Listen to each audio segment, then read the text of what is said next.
지난 7일 있었던 KBS의 윤석열 대통령 신년 대담은 혹평 일색이었습니다. 보수 언론 조중동조차도 혹평을 아끼지 않을 정도로 처참한 수준이었는데요. 대담자였던 KBS 박장범 앵커는 윤석열 대통령의 비위를 맞추기 급급한 모습이었고, KBS 내부에서도 땡윤 뉴스라는 조롱이 끊이지 않고 있습니다.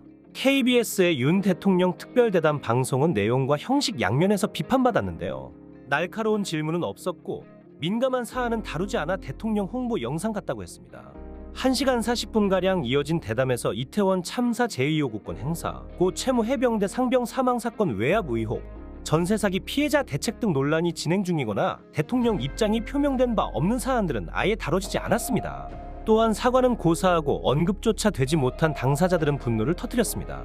이날 모두의 관심사는 윤 대통령이 김건희 명품백에 대해서 어떻게 말하느냐였는데요. 윤 대통령은 이날 신년대담에서 김건희 여사 명품백 논란에 대해 처음으로 입을 열었습니다.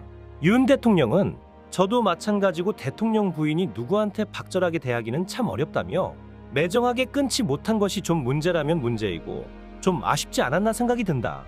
앞으로는 좀 더 단호하게 선을 그으며 처신하겠다고 말했습니다. 이것은 진심으로 국민들에게 사과하는 모습이 아니었고 심지어 우롱하는 태도라고까지 비난받았는데요.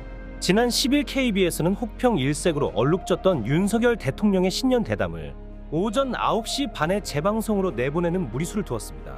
10일은 설날 당일이고 방송이 나가는 그 시간은 설 연휴 가족들이 함께 담소를 나누며 떡국을 나눠 먹는 시간이었는데요.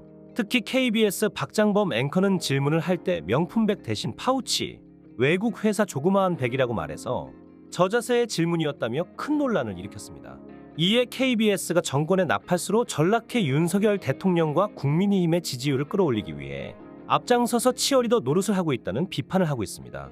시청자들은 이 영상을 보고 300만원 디올백이 조그마한 파우치로 변신하는 신비로운 경험, 유시민 말이 맞네, 본인이 얼마나 어리석은지 모를 정도로 어리석다고, 이거 보고 무릎을 탁 치고 간다. 오늘부터 전국의 100만 공직자 여러분은 꼭 배우자가 뇌물수수하는 장면을 촬영해 두시기 바랍니다. 몰카 공작 피해자이며 유감을 표한다고 말하면 괜찮다고 윤석열 대통령께서 공언해 주셨습니다. 이러한 태도는 야당은 물론 국민의힘에서도 비판을 받았습니다. 홍익표 민주당 원내대표는 김건희 여사 명품백 수수 의혹과 윤 대통령의 해명이 민심에 영향을 미쳤다고 지적했는데요. 그는 특히 김 여사 명품백 뇌물수수 비리 의혹에 대한 분노가 컸다며 윤 대통령은 정권의 어용방송으로 전락한 KBS를 통해 곤란함을 모면하려 했지만 오히려 국민 공분만 키웠다고 비판했습니다. 국민의힘 김경률 비상대책위원은 9일 윤석열 대통령이 신년 대담을 통해 밝힌 김건희 여사의 명품백 수수 논란 입장에 대해 이제부터는 우리가 매를 맞을 수밖에 없다며 앞으로는 당이 국민 눈높이에서 사과를 해야 한다고 했습니다. 또한 한 국민의힘 수도권 예비후보는 대통령 대담 민심 별로 안 좋다면서 사과를 할 거면 선명하게 아주 분명하게 해야 했는데 애매하게 해 사과의 의도가 잘 전달이 안 된 것 같다고 지적했습니다. 김재섭 국민의힘 전 도봉갑 당협위원장도 한 라디오에서 대담 문제도 그렇고 여사 문제도 그렇고 이런 여러 가지 문제들을 왜 말끔하게 처리하지 못하느냐 답답해 죽겠다며 대통령이 앞으로도 국정 운영을 잘해나가려면 이번 총선에서 이겨야 되는데 왜 이렇게 성에 안 차느냐라고 하면서 화가 많이 나신 것 같다고 말했습니다. 신년대담 후 여론조사 결과가 12일 나왔는데요. 일간 지표로 보면 지지율은 지난 7일 KBS 신년대담 방송 이후 하락세로 전환했습니다. 설 연휴 동안 신년대담을 내보내면서 민심을 잡겠다는 목표를 세웠지만 오히려 민심을 더욱 잃어버리는 결과를 만들었습니다. 리얼미터가 조사한 결과 윤 대통령 지지율은 지난 6일 39.9%까지 올랐으나 7일 39.4%로 떨어졌고 8일에는 38.5%를 기록했습니다. 하락세로 전환한 7일에는 윤 대통령의 KBS 신년대담이 방송되었기에 신년대담 방송 후 지지율이 떨어졌다는 것을 알 수 있었습니다.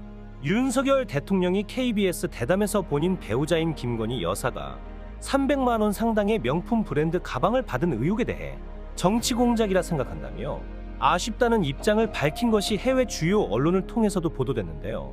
지난 7일 윤 대통령 대담이 방영된 뒤에도 일부 외신은 윤 대통령의 첫 입장 표명이 비판을 잠재우지 못했다고 전했습니다. 지난 8일 영국 로이터 통신은 국민 대다수가 영부인의 사과와 대통령의 해명을 요구한 것으로 조사됐다. 집권 보수당인 국민의힘 일부 의원들도 영부인에게 반성의 뜻을 밝히라고 요구했다며 그러나 방송사 KBS와의 이번 주 인터뷰에서 윤 대통령은 그의 아내가 가족과 인연이 있는 목사를 냉정하게 잘라내지 못한 것은 아쉽다라고만 말했다. 고 보도했습니다. 미국 AP통신과 이를 인용한 미국 공영라디오 방송사 NPR 등도 유사한 보도를 했는데요. 영국 공영방송 BBC의 경우 한국 언론이 이른바 디올백 스캔들로 부르는 것에 대한 윤 대통령의 첫 발언은 시민들을 실망시키고 야당을 화나게 했다고 했습니다. 일본 니혼게이자이 신문 영문판은 윤 대통령 대담에 비판적인 한국 언론계 반응을 상세히 소개했는데요.